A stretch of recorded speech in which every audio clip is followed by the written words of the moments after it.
Episode 4 ఎవరు? ఆ అబ్బాయి శరీరంలో నుండి ఆత్మ వెళ్ళిపోగానే స్పృహ తప్పి పడిపోయాడు.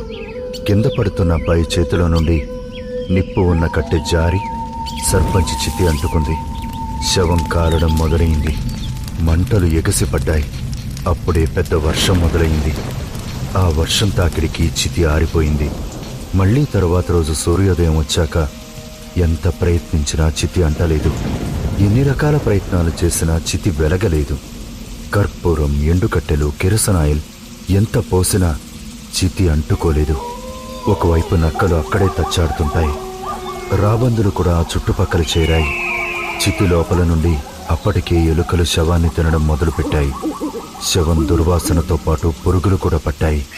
ఇక లాభం లేదని ఊరి వాళ్లంతా చుట్టుపక్కల అన్ని ఊళ్లలో బాగా పేరున్న తంత్రశాస్త్రాలు చదివిన మహాద్రష్టను పిలిపించారు. ఆయన వస్తూనే ఆ ఊరి సంఘటన జరిగిన ప్రదేశాన్ని, శ్మశానంలో వాతావరణాన్ని చూశాడు. శవం దగ్గరికొచ్చి నోట్లో గంగాజలం కొంత పోసి యానికానిచ పాపాని జన్మాంతర కృతానిచ అని మంత్రాలు చదువుతూ, పరమేశ్వర, ఈ జీవి పాపాలను మన్నించు అని ప్రార్థన చేశాడు. తరువాత కొన్ని క్షణాలు కళ్ళు మూసుకుని మళ్లీ తెరిచి, ఇక్కడ అన్యాయంగా బలి తీసుకున్న ఆడపిల్ల శాపం మొత్తం ఈ 3 గ్రామాలకు తగిలింది. ఇక ఈ గ్రామాల్లో చనిపోయిన వాళ్ళ అంత్యక్రియలు సరిగ్గా జరగవు. వాళ్ల కట్టె ఇక్కడ కాలే పరిస్థితి లేదు. ఇంకా ఇక్కడ ఇలాగే ఉంటే మీ ప్రాణాలకు కూడా భద్రత లేదు అని హెచ్చరించాడు. మహాద్రష్ట మాటలు విన్న ప్రజలు వాళ్లలో వాళ్ళు మాట్లాడుకోసాగారు. తప్పు మీదంటే మీదని కొంతమంది మూకలుగా విడిపోయి తిట్టుకుంటున్నారు. కొంతమంది మాత్రం మహాద్రష్ట దగ్గరికొచ్చి, అయ్యా, ఎన్నో ఏళ్ల నుండి ఇక్కడే బతుకుతున్నాం. ఈ శాపం ఏంటి? ప్రాణాలకు ప్రమాదమైతే ఇప్పుడు ఉన్న పళంగా కొంపగోడు వదిలేసి ఎక్కడికైనా వెళ్తాము. అయినా చనిపోయిన వాళ్ళకి ఇలా కట్టె కాలకుండా శాపం తగిలితే ఇక వాళ్ళ దహన సంస్కారాలు ఎలా చెయ్యాలి? ఏమైనా పరిహారం ఉంటే చెప్పండి అని అడిగారు. మహాద్రష్ట జవాబు కోసం ఊరంతా ఎదురుచూసింది. గ్రామ ప్రజలందరూ తన వైపే పరిష్కార మార్గం కోసం దీనంగా చూస్తుండడంతో, ఇప్పుడు ఈ సమస్యకు ఒకటే పరిష్కారం ఉంది. శాస్త్ర విరుద్ధమైనప్పటికీ నైతిక ధర్మం ప్రకారం ఈ శవాన్ని పూడ్చిపెట్టడం ఒక్కటే మనం చేయగలిగింది అని చాలా కఠినంగా చెప్పాడు మహాద్రష్ట. ఆ మాట విని అందరికీ భయం ఇంకా పెరిగిపోయింది. వాళ్లలో వాళ్ళు గుసగుసలాడుకున్నారు. అది గమనించిన మహాద్రష్ట, మీ మనసులో ఇంకా సందేహాలు ఉన్నాయని నాకు తెలుసు, కానీ ఇది సమయం సందర్భం కాదు. ప్రస్తుత సమస్యకి ఇది ఒక్కటే తక్షణ పరిష్కారం. ఆ అమ్మాయి శాపం బారి నుండి ఈ ఊరు తప్పించుకోలేదు. ఇదే విధి లిఖితం అని తేల్చి చెప్పేశాడు. ఇదెక్కడ దిక్కుమాలిన శాపం రా నాయనా, ఈ ఊరందరికీ బ్రతుకు లేకుండా చేసింది అంటూ బూతులు తిట్టుకున్నారు జనాలు. మహాద్రష్ట చెప్పినట్లుగానే సగం కాలిన ఫణీంద్ర భూపతి శవాన్ని తీసి ఆయన పొలంలోనే పూడ్చిపెట్టారు. ఇక అప్పటి నుండి ఆ అమ్మాయి శాపం వలన కొద్ది రోజుల్లోనే ఆ ఊళ్ళో 100కు పైగా మరణాలు సంభవించాయి. చనిపోయిన వారికి దహన సంస్కారాలు చేద్దామంటే అనేక రకాలుగా ఆటంకాలు, లేదా వాళ్లలో వాళ్లకే గొడవలు, కొట్లాట్లు జరిగేవి. చనిపోయిన ప్రతి వారిని వాళ్ల పొలాల్లోనే పూడ్చిపెడుతూ వచ్చారు. ఒకప్పుడు పంటలతో కళకళ్లాడిన గ్రామాలు ఇప్పుడు సమాధులతో శ్మశానంలాగా మారాయి. ఆమె పెట్టిన శాపానికి ఇప్పటికీ విమోచన కాలేదు. ఇంకా అలాగే ఉంది. ఎప్పటికీ అక్కడ ఎవ్వడి కట్టే కాలదు. చెప్తూ చెప్తూ భీమన్న గొంతు కొంచెం గంభీరంగా మారిపోయింది. ఆ అబ్బాయి అదే ఫణీంద్ర భూపతి కొడుకు. అతన్ని దెయ్యం ఆవహించిందన్నారు కదా, మరిప్పుడు అతన్ని దెయ్యం వదిలేసిందా? ఇప్పుడు ఆ కుర్రాడు ఎక్కడున్నాడు? ఎలా ఉన్నాడు? మనం ఒకసారి అతన్ని కలవచ్చా? గుక్క తిప్పుకోకుండా అడిగింది తనూజ. ఇకిప్పుడు అతన్ని కలవడం అసాధ్యం అన్నాడు భీమన్న. ఎందుకని బాబాయ్? సాగర్ నిట్టూరుస్తూ అడిగాడు. ఆ దెయ్యం అతన్ని మాయం చేసేసింది. ఆ సంఘటన జరిగిన వారం దాకా ఆ దెయ్యం అతన్ని వదిలిపెట్టలేదు. అతని కాళ్ళు వంకర తిరిగిపోయాయి. ఒక రాత్రి ఉన్న పళంగా ఆ కుర్రాడు కనబడకుండా పోయాడు. ఇప్పటికీ అతను ఏమయ్యాడో ఎవ్వరికీ తెలీదు. సర్పంచ్ మనుషులు వెతికినా తన జాడ దొరకలేదు అంటూ నిట్టూర్చాడు భీమన్న. భీమన్న చెప్పేది వింటూ ప్రభాస్ క్యాజువల్గా బండి లోపల ఉన్న మిడిల్ మిర్రర్ వైపు చూశాడు. అద్దంలో ఉన్న వికృత రూపాన్ని చూసి షాక్ అయిపోయాడు. ఒక్క క్షణం ప్రభాస్ గుండె కొట్టుకోవడం ఆగిపోయింది. ఆ అద్దంలో భీమన్న మొహం బదులుగా ఒక అమ్మాయి ముఖం కనబడింది. ఆమె ముఖం సగానికి పైగా కాలిపోయింది. ఆమె ఒంటికి కట్టుకున్న ఎర్ర చీర నగలు కూడా సగానికి పైగా కాలిపోయి ఒంటి నుంచి రక్తం దారులుగా కారుతోంది. అప్పుడే వేటాడి వచ్చిన తోడేలు మాదిరిగా భయంకరంగా కనిపించింది. ఆ దృశ్యానికి ప్రభాస్ వెన్ను జలధరించింది. మళ్లీ బండి నడుపుతున్న భీమన్న వైపు చూస్తే మనిషి మామూలుగానే కనిపిస్తున్నాడు. కానీ అద్దంలో అతని ప్రతిబింబం వైపు చూస్తే మాత్రం అలాగే కనిపిస్తోంది. నీ పెళ్లి జరగనివ్వనురా అని ఒక గొంతు వినిపించింది ప్రభాస్కి. అది ఖచ్చితంగా తను రాత్రి కలలో విన్న గొంతు. ఒక్క క్షణం తనకేం జరుగుతుందో అర్థం కాలేదు. తన పెళ్లితో ఈ దెయ్యానికేంటి సంబంధం? తనతో ఎందుకు శత్రుత్వం? తననెందుకు పదే పదే బెదిరిస్తోంది? ఈ ప్రశ్నలతో ఉక్కిరిబిక్కిరవుతూ మళ్లీ భయం భయంగా అద్దంలో చూస్తే ఆ అమ్మాయి తనను చూసి, చూస్తారా నీ పెళ్ళెలా అవుతుందో? ఇక మొదటి రాత్రి నీకు అదే కాళరాత్రి. సాధు సాధు సాధు అంటూ నవ్వుతోంది. ఆ దెయ్యం గొంతు 3 సార్లు సాధు సాధు సాధు అని వినిపించిన తరువాత భీమన్న బాబాయ్ ఒక్కసారిగా పెద్దగా కేకపెట్టి సడన్ బ్రేక్ వేసి బండి స్టీరింగ్ మీదే తల వాల్చేసి స్పృహ తప్పి పడిపోయాడు. ప్రభాస్కి ఆ దెయ్యం భీమన్నని ఆవహించిందేమో అనే అనుమానం వచ్చింది. మిగిలిన వాళ్లంతా కంగారు పడుతుంటే భీమన్నను పట్టుకుని నెమ్మదిగా వెనక్కి పడుకోబెడుతూ, బాబాయ్ ఏమైంది మీకు? బాబాయ్ అయ్యో ఓకే అని అడిగాడు. భీమన్నకు స్పృహ ఇంకా రాలేదు. తేజ కంగారుగా, అరే ఏమైందిరా ఏమైందిరా బాబాయ్కి టెన్షన్ పడుతూ అడిగాడు. భీమన్నను సీట్లో నుండి లేపి పక్కన కూర్చోపెడదామన్నా కూడా ఎవరి వల్ల కాలేదు. అందరికీ భయంతో ఒళ్లంతా చెమటలు పట్టాయి. సాగర్ ఏమైందిరా అయ్యా నీకు? దెయ్యం కాన్సెప్ట్తో ఇన్వాల్వ్ అయిపోయావా ఏంటి? వెటకారంగా అన్నాడు. నీ అయ్యా నువ్వు మీ ఫస్ట్ అపశకనం మాటలు. బాబాయ్కి ఏమైందో అసలు? టెన్షన్ పడుతూ సాగర్ను తిట్టింది తనూజ. ప్రభాస్ వాటర్ బాటిల్ తీసుకుని భీమన్న ముఖంపై నీళ్లు చల్లాడు. రఘు భీమన్న చెంపల మీద చిన్నగా తడుతూ, బాబాయ్ లేవండి లేవండి అంటూ పిలిచాడు.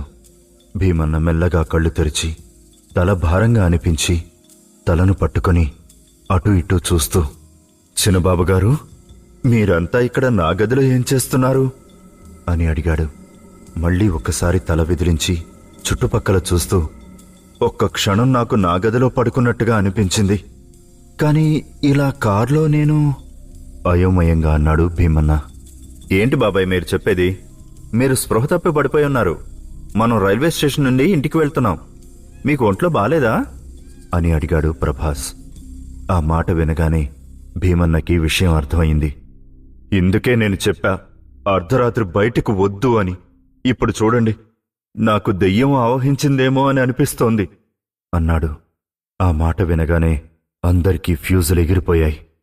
ప్రభాస్కి తనదిందాక భ్రమ కాదు అని అర్థమైంది. కాని వెంటనే సర్దుకొని, అదేం లేదు బాబాయ్, దెయ్యమేం లేదు. రాత్రంతా మీరు పడుకోలేదు. మధ్యలో 1-2 సార్లు ఈ దెయ్యం గోలొకటి. కొంచెం బీపీ పెరుగుంటుందిలే మీకు. దిగిట్ కూర్చోండి, బండి నేను నడుపుతాను అన్నాడు ప్రభాస్. భీమన్న దిగి పక్కన కూర్చున్నాక ప్రభాస్ బండి నడిపాడు. వెనకాల ఉన్న ఫ్రెండ్స్ అందరికీ ఇంకా టెన్షన్ పోలేదు. ముఖ్యంగా సాగర్కైతే గుండెల్లో రైళ్లు పరిగెడుతున్నాయి. పైకి మామూలుగా ఉన్నాడు, కానీ ప్రభాస్కింత క్రితం అద్దంలో దెయ్యం కనిపించిన సంగతి పదే పదే గుర్తొస్తోంది. అసలు ఏంట్రా ఆ దెయ్యం గొడవ అని లోపల ఫ్రస్ట్రేట్ అయ్యాడు. ఫ్రెండ్స్ అందరితో చెప్దామనుకుంటే వాళ్ళు ఇంకా టెన్షన్ పడతారని ఊరికే ఉండిపోయాడు. అసలు ఆ దెయ్యానికి నా పెళ్లితో ప్రాబ్లం ఏంటి? ఏదో జరుగుతోంది. Something is wrong. అదేంటో ముందు తేల్చేయాలి మనసులో గట్టిగా అనుకున్నాడు ప్రభాస్. రేయ్ ఒకసారి బండి ఆపరా అన్నాడు తేజ. ఎందుకురా అని అడిగాడు ప్రభాస్. ఏముంది, ట్యాంక్ నిండినట్టుంది అన్నాడు సాగర్. ట్యాంక్ కాదురా సాలే, ఒక్కసారి అటు చూడు, రోడ్డు పక్కన అంత పెద్ద ముఖద్వారం ఉంది అన్నాడు. నా లైఫ్లో ఇంత పెద్ద ముఖద్వారం ఇప్పటివరకు చూడలేదు అంది తనూజ. రఘు కూడా తనూజతో కలిసి, మామా బండి ఆపొకసారి అన్నాడు. ప్రభాస్ ఏదో చెప్పేలోపు భీమన్న, ఇక్కడ బండి ఆపకూడదు అని అన్నాడు. అబ్బా, ఏం టైమింగ్ సార్ మీది అని వెటకారం చేశాడు సాగర్. భీమన్న చెప్పిన దాన్నే సమర్థిస్తూ, అవును, ఇక్కడ బండి ఆపకూడదు అని అన్నాడు ప్రభాస్. రేయ్, మేము నీ పెళ్లికి ఎంత దూరం వచ్చాం, నువ్వు కనీసం ఇక్కడ ఊరు కూడా చూపించడం లేదు అన్నాడు సాగర్. ఏంటి ప్రభాస్, దెయ్యాలు భూతాలంటే నీకేమీ భయం లేదన్నావు? మరి బండి ఆపితే దిగదేంటో చూస్తాం కదా అంది తనూజ. ప్రభాస్ ఏమీ అనకుండా బండి ఆపేశాడు. అది చూసి భీమన్న భయంతో, ఏంటి చిన్నబాబు, వీళ్ళకేం తెలీదు, అన్నీ తెలిసి మీరు కూడా ఇక్కడ బండి ఆపారేంటి అడిగాడు కంగారుగా. ప్రభాస్ ఏం మాట్లాడలేదు. రఘు వెంటనే దిగి తన కెమెరాతో ఆ పెద్ద ముఖద్వారాన్ని వీడియో తీస్తూ మధ్య మధ్యలో ఫోటోలు కూడా తీసుకున్నాడు. వాడి వెనకాలే మిగిలిన వాళ్ళందరూ కూడా దిగి అటువైపు వెళ్లారు. ఆ పెద్ద ముఖద్వారానికి ఎడమవైపు కొండకు వెళ్లే రోడ్డుంది. తీగల దిబ్బ వైపుకు వెళ్లే రోడ్డు మూసేస్తుంది. ఆ పెద్ద దర్వాజా 10 అడుగుల పొడవుంది. దానిమీద ఆంక్షలు, తాయెత్తులు, రక్షరేకులు, మంత్రించిన ముడుపులు కట్టి ఉన్నాయి. ఆ దర్వాజా మీద పెద్ద పెద్ద అక్షరాలతో సంస్కృతంలో మంత్రాలు కూడా రాయబడి ఉన్నాయి. అవన్నీ చూసి, ఏంట్రా అరుంధతి సినిమాల మాదిరి సెటప్ రఘు అన్నాడు. అదంతా ఒక పెద్ద కథ బాబు, మళ్ళీ చెప్తాను నీరసంగా అన్నాడు భీమన్న. రఘు ఆ ముఖద్వారం మీద ఉన్న మంత్రాన్ని చదువుతూ, అనంత పుణ్య ఫలదం అత శాంతి ప్రయచ్చ. ఈ మంత్రాన్ని ప్రేతాత్మలను బంధించి దిగ్బంధనం చేయడానికి వాడతారు. అంటే ఈ దర్వాజా వెనకాల ఏదో దుష్టశక్తి ఉంది అని చెప్పాడు. ఇలా చెప్తూ ఎవరో దగ్గరుండి లాగి తీసుకెళ్ళినట్టు ముఖద్వారం దగ్గరికి వెళ్లి లోపలేముందో చూడబోయాడు. ఈలోపు ప్రభాస్, రేయ్ ఎట్టినాయాల, చావాలనుందా లేదా దెయ్యాన్ని బయటికి తెచ్చి అందరినీ చంపేద్దాం అనుకుంటున్నావా అరిచాడు. యారా, లోపల ఏమైనా సినిమా ఉందా, ఎగేసుకుని వెళ్తున్నావు కోపంగా అడిగింది తనూజ. నాకెందుకో దీని తలుపు తెరిచి లోపల ఏముందో చూడాలని గట్టిగా అనిపిస్తోందిరా ఏదో ట్రాన్స్లో ఉన్నట్టు మాట్లాడాడు రఘు. నా జీవితంలో ఇంత పెద్ద దర్వాజా ఎప్పుడూ చూడలేదు, ఒక్కసారి ఇదేంటో తెలుసుకోవాలని నాకు అనిపిస్తోంది. తనూజ కూడా కొంచెం తేడాగా మాట్లాడడం మొదలుపెట్టింది. ప్రభాస్కి దుష్టశక్తి ప్రభావం వాళ్ల మీద పనిచేస్తోందని అర్థమైంది. తేజ ఉన్నట్టుండి ప్రభాస్ను పక్కకు లాగి, మామా, ఆ కొండ మీద గుడి భలే ఉంది కదరా అన్నాడు. అక్కడ కొండపై ఉన్న గుడి మీద అందరి దృష్టి పడింది. అది ఎవరి గుడి అని అడిగింది తనూజ. మేఘనాథస్వామి మందిరం అని చెప్పాడు ప్రభాస్. భలే ఉంది అన్నాడు తేజ. ఆ గుడి కట్టడం వెనుక కూడా ఒక కథ ఉంది, భీమన్న బాబాయ్ చెప్తాడు. ముందు అందరూ బండి ఎక్కండి, ఇంటి దగ్గర అమ్మ వెయిట్ చేస్తూ ఉంటుంది ఆర్డర్ వేశాడు ప్రభాస్. అందరూ ఎక్కి కూర్చున్నారు. బండి కొండ పక్కనున్న మట్టి రోడ్డు మీదుగా శృంగవరపు కోట వైపుగా వెళ్తోంది. ఒక అరగంటలో ప్రభాస్ వాళ్ళ బంగ్లాకు అంతా చేరుకున్నారు. ఇంట్లోకి వస్తూనే పెద్దవాకిలి దగ్గర ప్రభాస్ వాళ్ళమ్మ రత్నావతి నిలబడి ఉంది. ఆమె వయసు సుమారు 50 ఏళ్లుంటాయి. భర్త పోయి వైధవ్యంలో ఉన్న కారణంగా పాపిట బొట్టు, సింధూరం ఏమీ ఆవిడ పెట్టుకోలేదు. నగలేమీ ధరించకుండా తెల్లటి చీర కట్టుకుని ఉంది. రత్నావతి గారు బాగా కోపంగా, అర్ధరాత్రి అమావాస్య రోజు బయటకు వెళ్లొద్దు అని నోరు పడిపోయేలా చెప్పా కదరా, చుట్టుపక్కల ఊళ్ళలో ఏం జరుగుతున్నాయో చూస్తున్నావు కదా, అయినా వెళ్ళావు, ఎక్కడెక్కడ తిరిగి వస్తున్నావు, మళ్ళీ నేరుగా ఇంట్లోకి వస్తున్నావు అంటూ అరుస్తూ ప్రశ్నించింది. రత్నావతితో పాటు ప్రభాస్ పిన్ని పార్వతి, బాబాయ్ వెంకటరత్నం కూడా ఉన్నారు. వాళ్ళు ప్రభాస్ ఆలస్యంగా వచ్చాడని కొంచెం కంగారుగా ఉన్నారు. పార్వతి కొంచెం ప్రభాస్ని అనునయిస్తూ, అది కాదు చిన్న, రాత్రి అలా చెప్పకుండా మీరంతా బయటకు వెళ్ళిపోతే మాకందరికీ ఎంత కంగారుగా ఉంటుందో తెలుసా? ఫోన్ చేద్దామంటే ఇక్కడ సిగ్నల్స్ కూడా సరిగా ఉండవు కదా, అసలే రోజులు కూడా బాలేవు నెమ్మదిగా చెప్పింది. అది కాదు పిన్ని, ఇదిగో మెట్రో పిల్లర్ లాగా భారీగా ఉన్న శాల్తీని చూసావు కదా, వీడే నా ఫ్రెండ్ సాగర్ పరిచయం చేశాడు ప్రభాస్. నమస్తే ఆంటీ అని కొంచెం భయంగా అన్నాడు సాగర్. వీడిని స్టేషన్ నుంచి తీసుకొద్దామని వెళ్ళాం, త్వరగా వద్దామని అనుకున్నాం, అంతలో అనుకోకుండా చిన్న ప్రాబ్లం వచ్చి లేట్ అయింది సంజాయిషి ఇచ్చాడు ప్రభాస్. ప్రాబ్లమా? ఉన్నది సరిపోలేదా? మళ్ళీ ఏం వెలగబెట్టి వచ్చావురా ప్రభాస్ వైపు ఇంకా కోపంగా చూస్తూ అడిగింది రత్నావతి.